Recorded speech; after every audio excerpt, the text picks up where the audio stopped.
청함을 받은 사람들이 높은 자리 택함을 보시고 그들에게 비유로 말씀하여 이르시되 내가 누구에게나 혼인잔치에 청함을 받았을 때 높은 자리에 앉지 말라.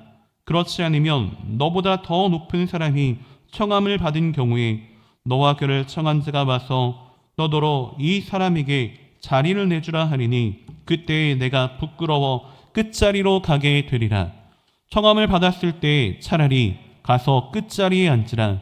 그러면 너를 청한 자가 와서 너더러 벗이어 올라 앉으라 하리니 그때야 함께 앉은 모든 사람 앞에서 영광이 있으리라. 무릇 자기를 낮아지고 자기를 낮추는 자는 높아지리라. 또 자기를 청한 자에게 이르시되 내가 점심이나 저녁이나 베풀거든 벗이나 형제나 친척이나 부한 이웃을 청하지 말라.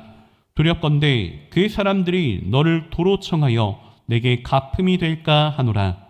잔치를 베풀거든 차라리 가난한 자들과 몸 불편한 자들과 저는 자들과 맹인들을 청하라.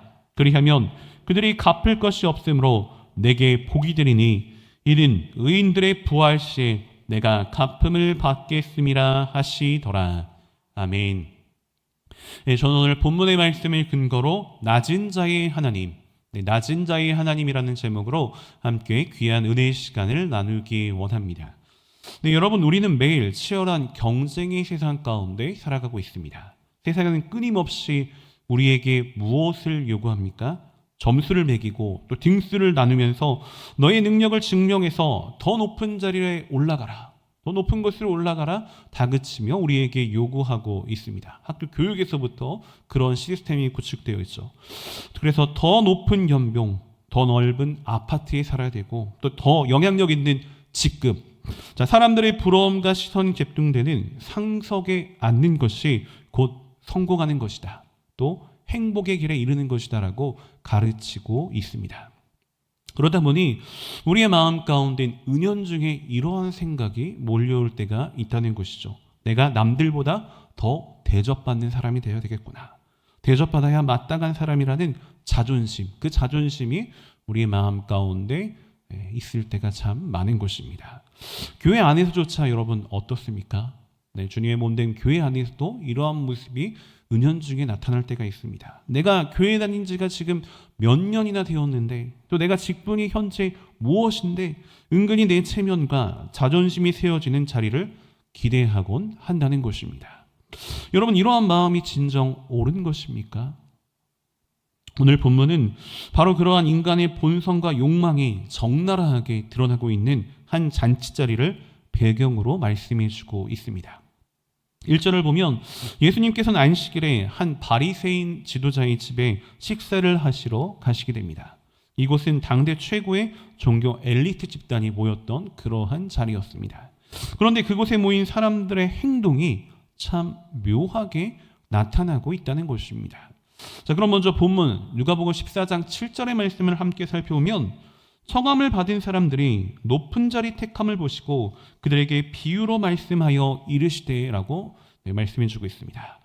여러분, 예수님의 눈에 포착된 이 광경은 초대받아온 손님들이 서로 눈치를 보면서 어떻게든 가장 좋은 자리에 앉으려고, 즉 상석에 앉으려고 신경전을 벌이는 그러한 모습을 보였다는 것입니다. 겉으로는 거룩한 옷을 입고 있었고 율법을 논하는 그러한 바리새인들이었지만 그들의 내면은 어떠했습니까? 철저히 자기를 과시하려고 했던 그런 모습들, 그리고 인정 욕구로 가득 차 있었다라는 것입니다. 예수님은 이 씁쓸한 광경을 보시면서 단순히 잔치자리에서 지켜야 할 그러한 예절을 가르쳤던 것이 아닙니다. 이 비유를 통해 세상의 가치관을 완전히 뒤엎는 그러한 하나님 나라의 원리를 우리에게 말씀해 주고 계신다는 것입니다.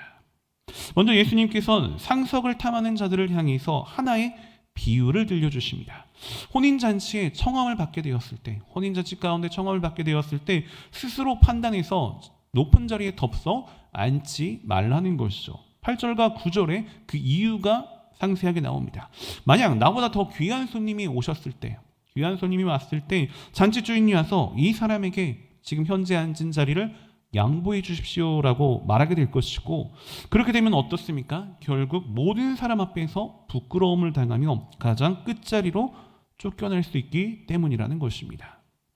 자, 그럼 지혜로운 사람은 어떻게 하라고 말씀하셨죠? 누가복음 14장 10절의 말씀을 보면 청함을 받았을 때 차라리 가서 끝자리에 앉으라. 그러면 너를 청한 자가 와서 이르되 벗으어 올라앉으라 하리니 그때야 함께 앉은 모든 사람 앞에서 영광이 있으리라라고 말씀해 주고 계십니다. 여러분, 이 예수님의 말씀은 처음부터 가장 낮고 겸손한 그런 끝자리에 앉아 있으면 주인이 와서 내 손을 잡고 아니 당신이 왜 여기에 앉아 계십니까? 저 위로 올라가 앉으십시오라고 할 것이고, 그것이 진짜 영광이 된다는 것입니다. 여러분, 예수님께서 부끄러움을, 수치를 당하지 않으려면 처음부터 일부러 낮은 자리에 앉아라, 자, 그런 척 연기를 하라고 말씀해 주신 것이 아닙니다. 이런 식의 어떠한 우리에게 처세술을 알려주신 것이거나 위선적인 겸손을 가르치시려고 이런 말씀을 해주신 것이 절대 아니라는 것입니다. 자, 이것은 진정한 잔치의 주인이 되신 하나님께서 인간을 대하는 영적 원리, 영적 법칙에 대해서 말씀해 주신 것입니다. 이 비유의 결론이자 핵심이 바로 11절에 나타납니다. 본문 누가복음 14장 11절의 말씀을 보면 무릇 자기를 높이는 자는 낮아지고 자기를 낮추는 자는 높아지리라. 아멘. 사랑하는 여러분, 이 말씀은 성경 전체를 관통하는 핵심 진리 가운데 하나의 말씀입니다. 세상의 법칙은 어떻습니까? 자기를 피하라고 또 자기를 드러내는 자가 높아지게 될 때가 많습니다. 내가 가만히 있으면 아무도 알아줄 수가 없으니, 아무도 알아주지 않으니 목소리를 높이고 힘을 스스로 가시야만 높은 자리에 올라갈 때가 많아진다는 것이죠. 그러나 하나님 나라의 법칙은 어떻습니까? 정반대의 원리를 나타내고 있습니다. 하나님 앞에서는 스스로 높아지려고 하는 자가 어떻게 되죠? 가장 낮아지게 된다. 내가 나를 높이려고 하면은 가장 낮아지고 스스로 낮추는 자, 겸손한 자는 하나님께서 친히 높여주시겠다는 것입니다. 자, 그런데 여러분, 왜 우리는 이 끝자리에 앉는 것을 싫어합니까? 무엇 때문에 싫어할까요? 뭔가 불안하기 때문입니다. 내가 끝자리에 앉아 있게 되면은 사람들이 나를 무시할까봐, 나를 무시하고 밟고 지나가게 될까봐 두려운 마음이 있는 것입니다. 그러나 여러분, 우리 영적 잔치의 주인은 누구십니까? 사람이 아닙니다. 영적 잔치의 주인은 사람이 아니라 하나님이라는 것입니다. 세상 잔치의 주인은 눈이 흐려서 누가 진짜 귀한 손님인지 구분을 못할 때도 있고 실수를 하게 될 때도 있을 수 있지만, 우리 하나님은 어떤 하나님이시죠? 절대 실수가 없으신 하나님이라는 것입니다. 우리가 주님의 몸된 교회와 또 가정과 일터 가운데 묵묵히 끝자리에 앉아 섬김의 자세, 섬김의 제사를 갖췄을 때 우리의 중심을 보시는 하나님께서 우리의 손을 잡으시며 우리를 높여주시는 그런 은혜를 입게 된다는 것입니다. 사랑하는 여러분, 하나님께서 우리를 높여주셔야지, 사람이 높이는 것이 아니라 하나님께서 우리를 높여주셔야지 우리가 진정으로 높아질 수가 있는 것입니다. 사람이 억지로 끌어올린 그런 자리는 작은 바람에도 쉽게 무너질 수밖에 없지만, 하나님께서 높여주신 그 자리는 그 누구도 흔들 수가 없다는 것입니다. 내 자존심과 자리를 지키려는 그러한 세상의 계산기를 이제 내려놓으시고 주님 앞에서 날마다 끝자리를 선택하는 그러한 진정한 지혜가 우리 모두에게 필요하다는 것입니다. 예수님의 말씀은 여기서 멈추지 않으셨습니다. 이제 시선을 청함을 받은 손님들에게서 잔치를 베푼 주인에게로 돌립니다. 그리고 이 잔치의 주인의 가슴에 비수를 꽂히는 그러한 파격적인 말씀을 하고 계십니다. 누가복음 14장 12절의 말씀을 보면 또 자기를 청한 자에게 이르시되 내가 점심이나 저녁을 베풀거든 친구나 형제나 친척이나 부한 이웃을 청하지 말라. 두렵건대 그 사람들이 너를 도로 청하여 내게 갚음이 될까 하노라라고 말씀해 주고 있습니다. 자, 이 말씀을 들은 바리새인 지도자는 큰 충격을 받게 되었을 것입니다. 왜냐하면 당시 유대 사회에선 잔치를 베풀고 사람을 초대하는 것은 철저한 계산 속에서 이루어지기 때문입니다. 철저한 사회적, 경제적 계산 가운데 이루어지는 것이기 때문이죠. 내가 부유하고 영향력 있는 그러한 사람들을 초대해야 그 사람도 다음에 나를 자신의 잔치에 초대할 것이고, 그렇게 함으로써 나의 인맥이 넓어지게 되고 또 사회적 지위가 유지되는 그러한 구조에 있었다는 것입니다. 철저한 기브 앤 테이크 방식이었죠. 그런데 예수님은 친구나 형제나 부한 이웃을 청하지 말라고 말씀해주고 계신다는 것입니다. 자, 왜 그랬을까요? 왜 그렇습니까? 그 사람들이 너를 도로 청해서, 원래 이 목적을 가지고 초대한 건데 다시 너를 초대해서 내게 가품이 될까 두렵다라는 말씀을 하고 계십니다. 자, 세상 사람들은 어떻습니까? 내가 베푼 것을 남에게, 상대방에게 이렇게 베푼 것을 상대방이 고스란히 되갚아 주었을 때, 어떤 표현을 하죠? 아, 내가 남는 장사를 했구나, 보람이 있다, 이렇게 말하고자 합니다. 그러나 예수님은 오히려 이것을 두려워하라고 말씀하신 것입니다. 이 땅에서 그러한 상급을 다 받아버리면 하나님 나라에서 받을 보상이 없어지기 때문이죠. 그렇다면 예수님께서 원하시는 이 잔치자리의 초대 명단은 어떠해야 합니까? 자, 본문 누가복음 14장 13절의 말씀을 함께 합독하겠습니다. 잔치를 베풀거든 차라리 가난한 자들과 몸 불편한 자들과 저는 자들과 맹인들을 청하라. 아멘. 자, 여기에 언급된 가난한 자, 몸 불편한 자, 저는 자, 맹인들은 당시 유대 사회에서 어떠한 자였냐? 종교적으로 저주받은 자라고 여겨졌던 그러한 상황이었습니다. 성전에서 예배조차 마음대로 드릴 수 없었던 사회적인 열악한 약자들이었던 것입니다. 이들은 하루하루 먹고 살기도 힘들었고 누군가에게 잔치를 베풀거나 되갚을 능력이 전혀 없었던 그러한 인물들이었습니다. 그런데 예수님께서는 왜 이들을 초대하라고 말씀하셨습니까? 무엇 때문에 초대하라고 말씀하셨죠? 14절, 천국에 놀라운 비밀이 담겨져 있습니다. 함께 합독합니다. 시작. 그들이 갚을 것이 없으므로 내게 복이 되리니 이는 의인들의 부활 시에 내게 갚음을 받겠음이라 하시더라. 아멘. 여러분, 인간의 계산기를 가지고는 세상의 관점에서는 도저히 이해할 수 없는 역설된 말씀입니다. 갚을 것이 없기 때문에 너에게 복이 된다. 내가 이 사람에게 밥을 사고 물질을 베풀고 사랑을 주었는데 이 사람이 나에게 되갚을 그런 능력이 없으면 어떻습니까? 세상의 기준 가운데는 세상의 계산기를 뒤돌리면 손해를 보는 것입니다. 미치는 장사를 한 것이죠. 그러나 예수님은 이것이 무엇이라고 우리에게 말씀해 주고 계십니까? 이것이 진정한 복이다라고 우리에게 말씀해 주신 것입니다. 왜냐하면 이 땅에서 갚을 길이 전혀 없기 때문에 마지막 날 의인들이 부활하는 그 시기에 하나님께서 하늘의 상급으로 100배, 1000배, 10,000배로 갚아주실 것이기 때문이라는 것입니다. 사랑하는 여러분, 우리는 어떤 은혜를 받은 자입니까? 어떤 은혜를 받았죠? 우리는 죄로 눈이 멀어 하나님을 볼 수 없었던 그러한 존재였습니다. 그리고 영적으로 절뚝거리면서 죄악의 길로만 걸어가던 그러한 비참한 자들이었습니다. 하나님 나라의 거룩한 그 잔치에 도저히 참석할 자격이 없는 그러한 영적인 파산자들이었다라는 것입니다. 그런데 만왕의 왕이신 예수 그리스도께서 아무 자격 없는 우리를 조건 없이 천국 잔치에 초대해 주신 것입니다. 여러분, 우리가 주님께 무언가 되갚을 능력이 있어서 우리가 구원을 얻게 된 것입니까? 전혀 아닙니다. 우리는 주님의 은혜를 영원히 갚을 길이 없는 그러한 자들인 것입니다. 주님은 우리에게 어떠한 갚음을 기대하고 우리에게 구원의 은혜를 주신 것이 아니죠. 독생자 예수 그리스도의 생명을 아낌없이 되갚을 능력이 없는 우리에게 아낌없이 주신 것입니다. 이것이 바로 우리가 받은 대가 없는 사랑, 즉 은혜라는 것이죠.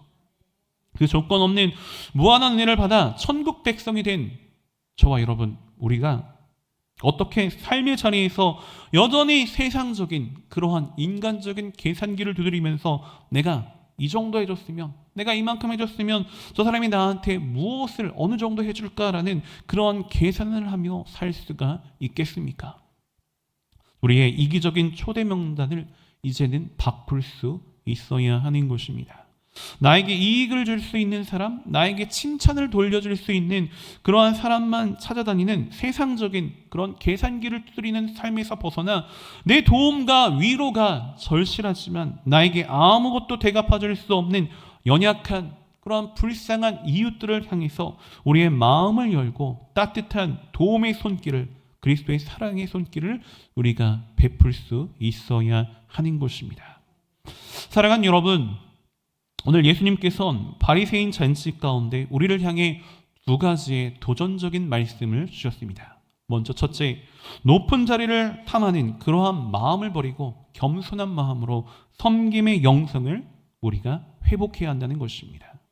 오늘 하루도 삶의 자리 가운데 무언가 나를 알아주기를 바라는 그러한 마음, 또 대접받으려고 하는 그런 마음이 우리 마음 가운데 고개를 들 때마다 주님의 십자가를 바라보시길 바랍니다.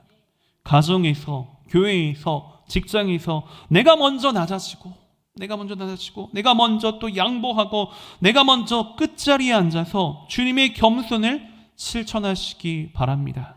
그때 하나님께서 우리의 삶을 가장 존귀한 자리로, 가장 영광스러운 자리로 높여주실 것입니다. 둘째, 대갚을 능력이 없는 자들에게 대가 없는 사랑을 베풀라는 그러한 말씀을 주셨습니다. 사실 우리 주변을 돌아보면 내 따뜻한 말 한마디가 필요한 그런 이웃들이 있습니다. 그리고 내 작은 구제의 손길이 필요한 가난한 이웃들도 있죠. 또 내 위로가 필요한 영적으로 지친 영혼들이 분명 우리의 주변 가운데 있습니다. 그들에게 다가갈 때 뭔가 생색을 낸다거나 대가를 바라지 마시길 바랍니다. 그들이 갚을 것이 없기 때문에 내가 복이 된다, 그 말씀을 기억하면서 그 주님의 약속을 기억하며 붙잡고 나아가시길 바랍니다. 세상에 계산기를 두드리고 살아가면 이 땅의 짧은 칭찬과 보상으로 끝나겠지만 하늘의 계산기로, 하나님 나라의 천국 계산기로 살아가면 영원한 하나님의 나라의 상급이 썩지 않고 쌓이게 되는 것입니다. 사랑하는 여러분, 세상은 끊임없이 상석을 향해 올라가라고 학교에서부터 우리를 유혹하고 있지만 그리스도의 영성은 언제나 낮은 곳을 향해 내려가는 그러한 영성인 것입니다. 오늘 하루도 나를 낮추고 이웃을 대접하는 천국의 법칙으로 하나님 나라의 그러한 원리를 가지고 살아내어 마지막 날 주님 앞에 섰을 때 잘하였도다 충성된 종아 칭찬받으며 참된 천국의 기쁨을 누릴 수 있는 저와 여러분 우리 모두가 되시기를 주님의 이름으로 소원하고 축복하며 말씀을 마치겠습니다. 기도드립니다. 사랑과 자비가 풍성하신 하나님, 오늘도 말씀을 통해 우리의 부끄러운 모습을 돌아볼 수 있게 하시니 감사드립니다. 늘 세상의 높은 자리 상석을 탐하며 사람들에게 인정받고 대접받기만을 원했던 우리의 교만한 마음을 주여 용서하여 주옵소서. 아무 자격 없고 영적으로 눈멀고 절뚝발이었던 우리를 대가 없이 천국잔치에 초대해 주신 그 은혜를 늘 우리 모두가 기억하게 하여 주옵소서. 이제는 내 삶의 세상적인 계산기를 깨뜨리게 하시고 주님과 같이 낮은 곳에서 섬김의 삶을 살게 하여 주옵소서. 내가 먼저 가정과 교회와 일터에서 끝자리에 앉아 섬김의 삶을 살게 하시고 나에게 되갚을 것이 없는 연약하고 불쌍한 이웃들 가운데 주님의 사랑을 조건 없이 흘려보내는 현숙한 우리 모두가 될 수 있도록 주여 인도하시고 축복하여 주시옵소서. 거룩하신 하나님, 이제 또 저희가 정성껏 준비한 예물을 주님 앞에 드립니다. 드려지는 모든 손길 가운데 주님의 한없는 은혜와 사랑으로 가득히 채워주시고 이 예물이 쓰여지는 모든 곳 가운데 그리스도의 영광만이 아름답게 드러나게 하여 주옵소서. 감사드리며 모든 말씀 살아 역사하시는 나사렛 예수 그리스도를 받들어 간절히 기도 올리옵나이다. 아멘.